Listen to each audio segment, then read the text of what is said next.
Hi friends, welcome to my channel Varalakshmi cooking with vlog.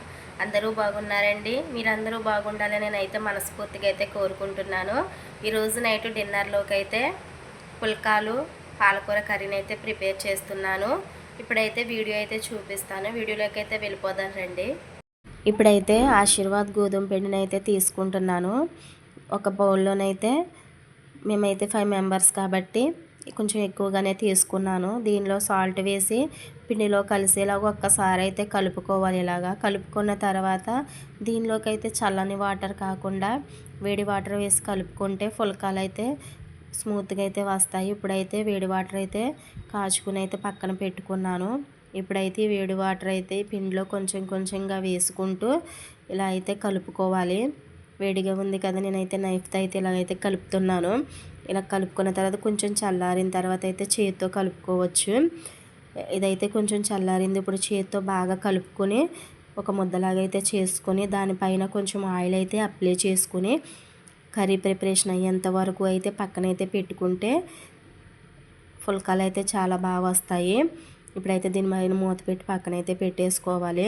దీనిలోకి curry వచ్చేసి పాలకూర curry అని చెప్పాను కదా, పాలకూర కర్రీ పుల్కాల్లోకి చాలా టేస్ట్గా అయితే ఉంటాయి. ఇవైతే బయట నుంచి ఒకసారి అయితే మా వారు తీసుకొచ్చారు. అప్పటి నుంచి పిల్లలు ఇష్టమని చెప్పారు.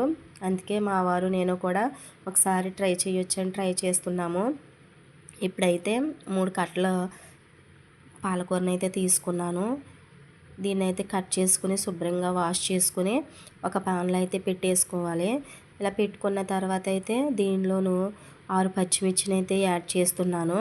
ఇలా యాడ్ చేసుకున్న తర్వాత కొంచెం వాటర్ని కూడా యాడ్ చేసుకొని ఈ పాలకూరని అయితే మెత్తగా ఉడికించుకోవాలి.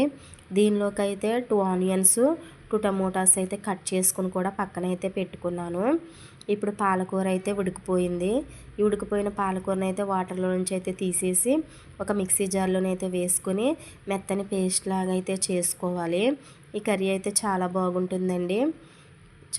ఇది చపాతీలోకి కానీ ఇలాగా పుల్కాలోకి కానీ రోటీలోకి కానీ చాలా టేస్ట్గా అయితే ఉంటుంది.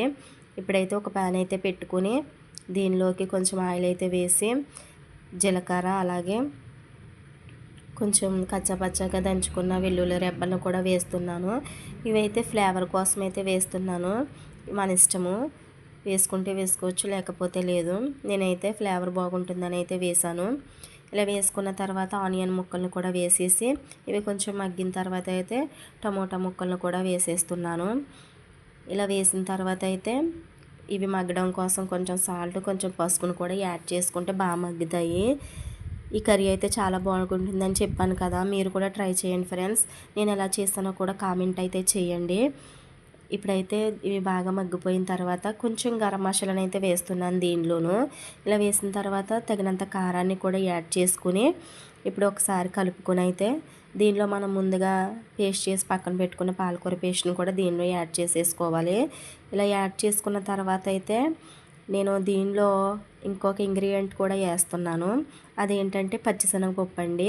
మీకైతే నేను ఫస్ట్లో అయితే చూపించలేదు. దీన్ని ఒక గంట ముందే నానబెట్టుకున్నాను. దీన్ని అయితే కర్రీలో వేసేసుకుని దగ్గరికి ఉడికించుకుంటే కర్రీ అయితే రెడీ అయిపోతుంది. ఇదైతే చాలా బాగుంటుంది. ఈ కర్రీని ప్రిపరేషన్ అయితే అయిపోయిందండి. ఇప్పుడైతే పుల్కాల ప్రిపరేషన్లోకి అయితే వెళ్ళిపోతున్నాను. పిండి కూడా చాలా స్మూత్గా అయితే ఉంది కదా.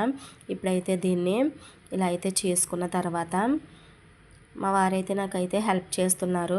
ఇక్కడ మా వారిని ఇవి చేస్తుంటే నేనైతే స్టవ్ మీద అయితే పెన పెట్టి ఇప్పుడు దీని మీద పుల్కాయ వేసిన తర్వాత అయితే ఒకవైపు అర నిమిషం అయితే రెండు వైపులా అర నిమిషం చెప్పిన 1 నిమిషం అయితే కాల్చుకుని వేరొక స్టవ్ మీద అయితే స్టాండ్ అయితే పెట్టుకొని దానిపైన పెట్టి స్టవ్ని అయితే హై ఫ్లేమ్లో ఉంచుకుంటే ఇలా అయితే పొంగుతాయి. చాలా స్మూత్గా అయితే వస్తాయండి. ఇప్పుడైతే రెడీ అయిపోయినాయి కదా, మా పిల్లలకైతే ఇస్తానండి ఇవి.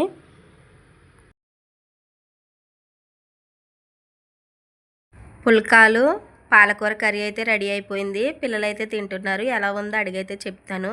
ఎలా ఉంది తల్లి? అది సూపర్. మా ఛానల్ కానీ మీకు నచ్చితే లైక్ చేసి షేర్ చేసి సబ్స్క్రైబ్ చేసుకోండి.